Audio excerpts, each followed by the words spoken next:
Hello जी, राम राम जी। आप सब कैसे हैं? उम्मीद करते हैं कि आप अच्छे ही होंगे। और आज मैं इस वीडियो के माध्यम से आपको सुनाने जा रही हूँ सूखी अमावस्या की कहानी। अगर फ्रेंड्स आप अभी तक हमारी वीडियो पे नए हो तो प्लीज़ चैनल को सब्सक्राइब एवं बेल आइकन को ऑन कर दीजिए ताकि आने वाले वीडियो का नोटिफिकेशन आपको सबसे पहले मिल जाए। तो बिना वेस्ट किए ही चलो शुरू करते हैं। एक नगरी में एक राजा राज्य करता था। राजा की प्रजा और परिवार सब आनंद से रहते थे। राजा की रानी धार्मिक और प्रजा की प्रेमी थी। राजा के घर के सामने एक साहूकार की हवेली थी। राजा की रानी और सेठ की पत्नी में मित्रता थी। रानी सारी प्रजा से प्रेम रखती थी।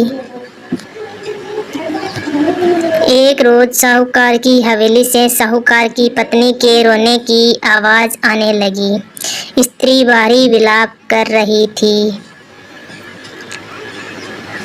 रानी ने हवेली में रोने की आवाज सुनी और रानी ने राजा से विलाप का कारण पूछा। राजा ने कहा, सेठ का पुत्र मर गया।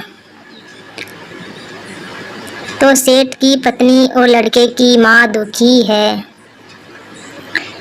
रानी बहुत बोली थी। उसने राजा को कहा, महाराज दुख क्या होता है? राजा को समझ नहीं आया कि रानी को कैसे समझाए कि दुख क्या होता है। रानी वापस बोली, महाराज दुख बताओ। राजा ने रानी से कहा कि तुम अपने पुत्र को मार दो तो मालूम हो जाएगा कि दुख क्या होता है। महारानी ने अपने पुत्र को महल से नीचे गिरा दिया। भगवान की कृपा से पुत्र गाय के ढेर पर गिरा और उसको खरोंच तक नहीं आई। रानी अपने पुत्र को देखकर नीचे आ रही कि पुत्र को सामने से आते देखा। यह देख राजा भी दंग रह गया कि इतने ऊपर से गिरने के बाद भी पुत्र को कुछ नहीं हुआ। रानी ने राजा से वापस पूछा, महाराज दुख क्या होता है बताओ। उस समय पड़ोसी राज्य के राजा के सैनिक युद्ध कर रहे थे। राजा ने रानी से कहा कि अब मैं लड़ाई में अकेला जा रहा हूँ। जब तुम मेरे मरने का समाचार सुनोगी तो तुम्हें दुख का एहसास हो जाएगा। राजा ने युद्ध के लिए प्रस्थान किया। भगवान और अमावस माँ की कृपा से लड़ाई जीतकर राजा घर आ गया। अब राजा को भी आश्चर्य होने लगा कि क्या कारण है। उसी समय महारानी महाराज के पास आई और वही प्रश्न दोहराने लगी कि दुख के बारे में कैसे एहसास दिलाया जाए। राजा ने रानी को बुलाकर कहा, अब हम गंगा जी की यात्रा करने जा रहे हैं। वहाँ मैं गंगा की धारा में कूद जाऊंगा, तब तुम्हें दुख का एहसास हो जाएगा। रानी ने गंगा यात्रा की तैयारी की और आवश्यक सामान व रास्ते में भोजन की सामग्री का प्रबंध कर यात्रा के लिए प्रस्थान किया। कैलाश पर्वत भगवान शिव ने पार्वती से कहा कि सती, आज मैं कलयुग में सती आत्मा के दर्शन कराऊंगा। शिवजी ने बकरे व पार्वती ने बकरी का रूप धारण कर एक बावड़ी के पास घास चरने लगे। इतने में राजा रानी की सवारी आई। रानी ने सुंदर छाया और बावड़ी को देखा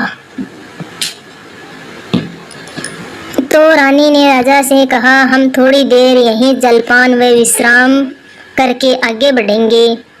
राजा रानी ने वहाँ जलपान किया। उसके बाद राजा पानी लाने के लिए बावड़ी में गया। उस समय बकरी का रूप धारण किया। पार्वती ने बकरी का रूप धारण किया। शिवजी से पूछा कि स्वामी, इस रानी को दुख देखना है। मगर इसे दुख क्यों नहीं मिलता। रानी ने बकरी और बकरे को मनुष्य की भाषा में बोलते देखा और गौर से सुना कि इसने सुख नाम की अमावस का व्रत किया है। इस जन्म में रानी बनी और सुख का आनंद ले रही है। सती राजा गंगा में भी नहीं मरेगा। रानी ने उसकी बात सुनी। तभी राजा पानी लेकर आया तो रानी ने राजा को सारी घटना सुनाई और वापस अपनी नगरी को चल दिए। राजा ने अपने राज्य में सुख अमावस का व्रत करने की आज्ञा दी।